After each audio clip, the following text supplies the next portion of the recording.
Om Ajnanatimirandhasya Jnananjanishalaakaya Chakshurunmilitam Yena Tasmai Shri Gurave Namaha. Nama Om Vishnupadaya Krishna Presthaya Bhutale Srimate Bhaktivedanta Swamin Nitinamine Namaste Saraswate Deve Gauravani Pracharine Nirvishesha Shunyavadi Paschatya Deshatarine Jaya Shri Krishna Chaitanya Prabhu Nityananda Shri Advaita Gadadhara Srivasadi Gaura Bhakta Vrinda Hare Krishna Krishna Krishna Hare Hare Hare Rama Rama Rama Hare Hare Om Namo Bhagavate Vasudevaya Narayanam Namaskritya Naram Chaiva Narottamam Devim Saraswatim Vyasam Tato Jayam Mudirayet.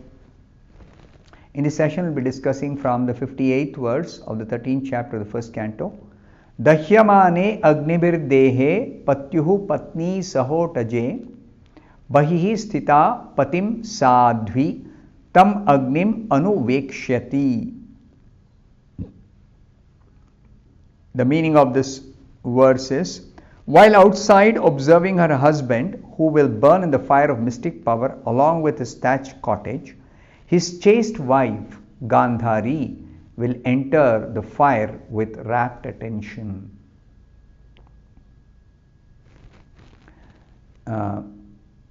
So, now already Narada has told Yudhishthira, Dhritarashtra will follow the yogic process and quit the body, and the body will be burnt by the self-generated mystic, generated fire through the mystic power.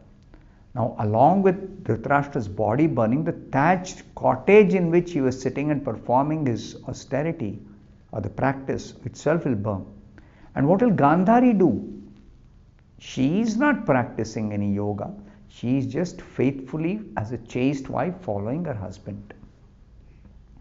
So, Srila Prabhupada explains, Gandhari was an ideal chaste lady, a life companion of her husband, and therefore when she saw her husband burning in the fire of mystic yoga along with his cottage of leaves, she despaired. Naturally, wife is very faithfully serving the husband, and the husband quits. It's a big loss for the wife, because she's always been with him as a chaste wife and she's been serving him. Now, what will she do when he is no longer present in the form as the husband? So it says here, Srila Prabhupada explains, she left home after losing her 100 sons, and in the forest she saw that her most beloved husband was also burning. She lost her sons in the battle of Kurukshetra. Now her husband also, he quit his body with self-generated fire through mystic yoga practice. What will she do?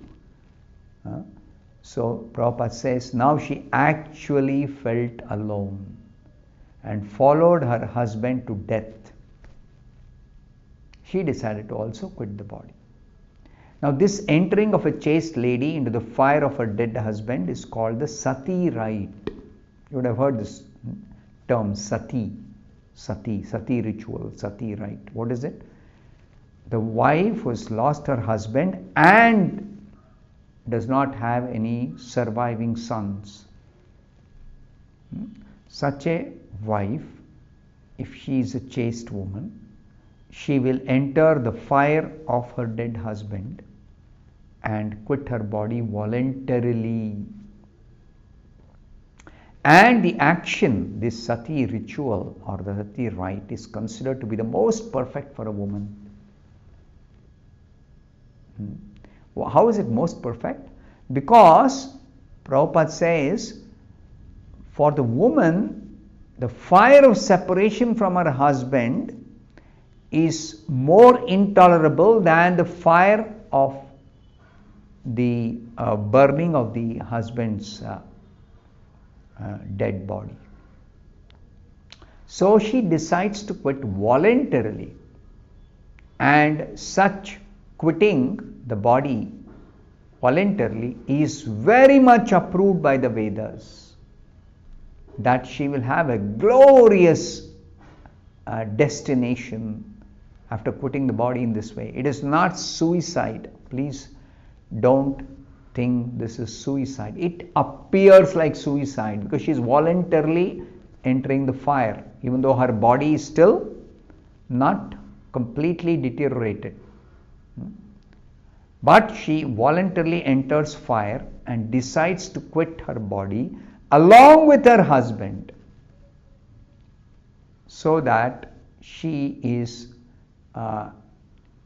guaranteed of a brilliant, wonderful future, a bright future.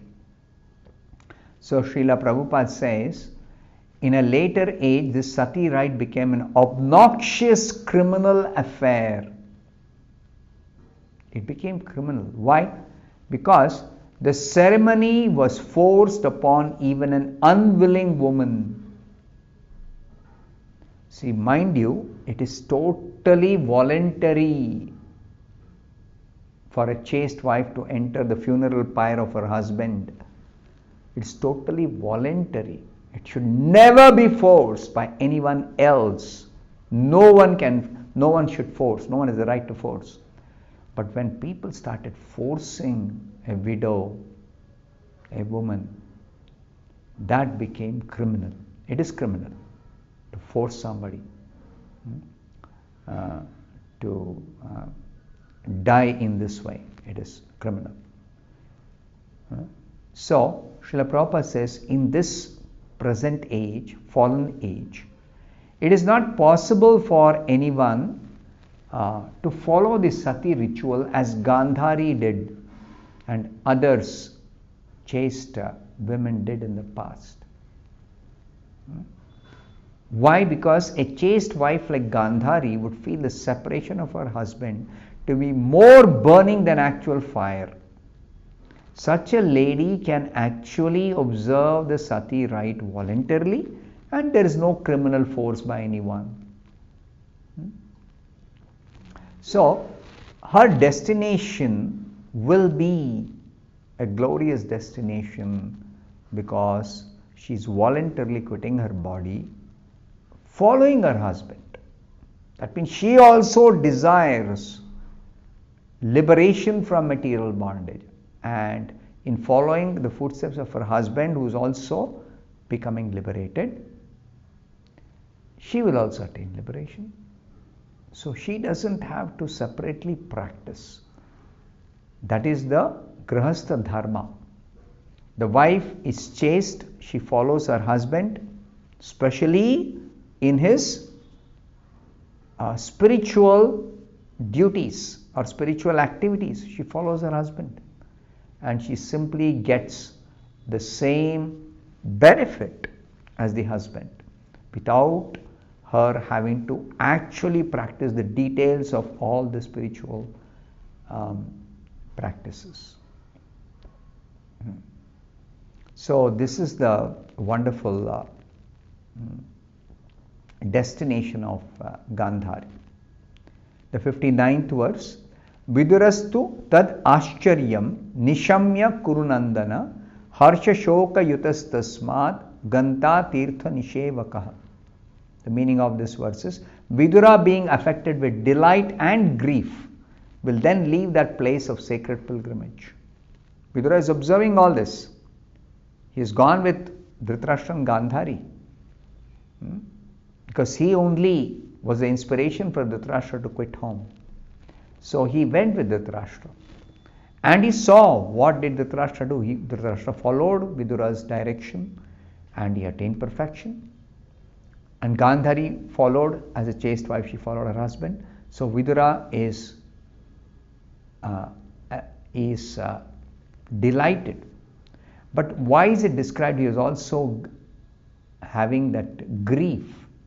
Prabhupada explains, Vidura was astonished to see the marvelous departure of his brother Dhritarashtra as a liberated yogi. For in his past life, that is Dhritarashtra's past life, he was very much attached to materialism. Of course, the fact is that it was only due to Vidura that Dhritarashtra attained the desirable goal of life. So Vidura was glad to learn about this Dhritarashtra attaining the ultimate goal. That is liberation from material bondage. But Vidura was sorry that Vidura could not make Dhritarashtra a pure devotee. Why? Why Vidura could not make Dhritarashtra a pure devotee? Because Dhritarashtra was inimical to the Pandavas, who are all devotees of the Lord. Therefore, Vidura could not make Dhritarashtra a pure devotee. An offense at the feet of a Vaishnava is more dangerous than an offense at the feet of the Lord. Vidura was certainly very liberal to bestow mercy upon Dhritarashtra, whose past life was very materialistic. But ultimately, the result of all such mercy depends on the will of the Lord, who grants spiritual advancement, who grants spiritual liberation, who grants spiritual benefits. It's only the Lord. Devotees may help, devotees may guide, devotees may direct, devotees may inspire. But devotees cannot give anything. It is the Lord only who gives. Lord is completely under the control, in control of his spiritual potency. And by spiritual potency, the Lord gives spiritual advancement, spiritual benefit, spiritual liberation, spiritual engagement, everything. So Dhritarashtra attained liberation only, but Dhritarashtra attain liberation only, but he can attain the stage of devotional service after many such liberated states of life. So, bahunam janmanam ante jnanavan mam prapadyate. One is able to properly surrender to Krishna only after many lifetimes of living that stage of liberation in proper understanding of one's spiritual identity in relationship with Krishna. That relationship means no more inimical feeling towards devotees or the Supreme Lord.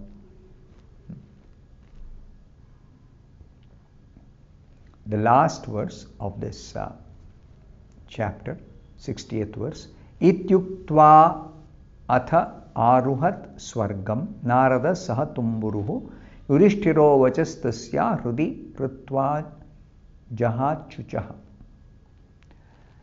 The meaning of this last verse, 60th verse is, having spoken thus, the great sage Narada, along with his veena, ascended into outer space. Yudhishthira kept his instruction in his heart and so was able to get rid of all lamentation. Yudhishthira was lamenting that my uncle left home and went away. I don't know where he's gone. Narada informed him where Dhritarashtra has gone. Narada informed him what will happen to Dhritarashtra. That Dhritarashtra will be liberated.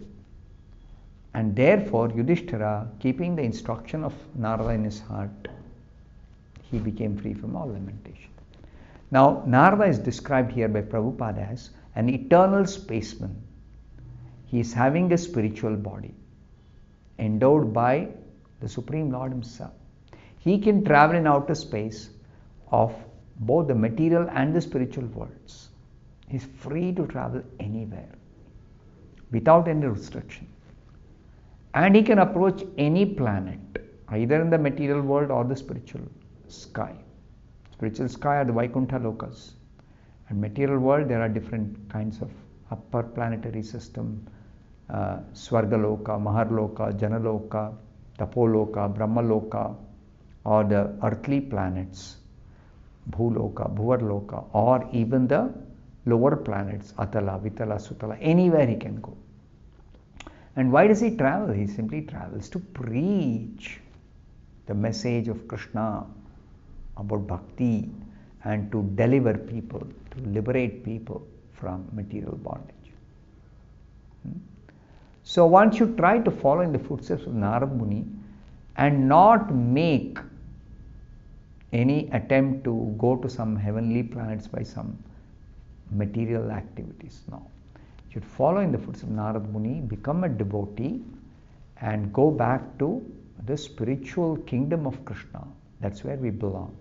and there in the spiritual kingdom engage in loving devotional service with no possibility of again taking birth in this material world. So that's the instruction given by Srila Prabhupada in this purport. I'll stop here. Thank you very much. Hare Krishna.